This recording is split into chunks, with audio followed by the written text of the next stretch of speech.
Can depression and anxiety alone qualify you for disability early retirement? Oh, absolutely. But let's tap the brakes for a second and look at the full picture. Qualifying for disability due to depression and anxiety isn't as clear-cut as, let's say, qualifying due to a physical disability. It's not as visible and you can't measure it with an X-ray or blood test. The invisibility of mental health conditions often leads to misunderstandings, underestimations of their impact, and a whole lot of bureaucracy.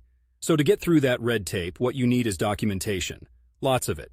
Mental health conditions like severe depression and anxiety have to be well documented by healthcare professionals to be considered disabling by the Social Security Administration, SSA.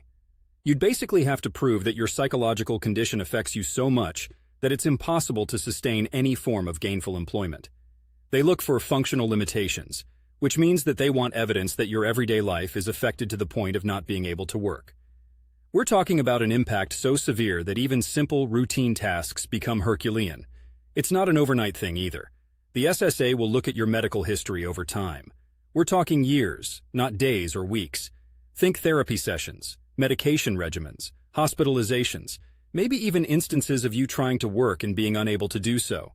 Living in Portland, I've seen some rainy stretches that can make the most chipper person feel a bit down. That perpetual gray can be a real downer, but it's different from clinical depression. Trust me, I'm not making light of it. These conditions can be crippling. But proving that to the SSA is where the battle is.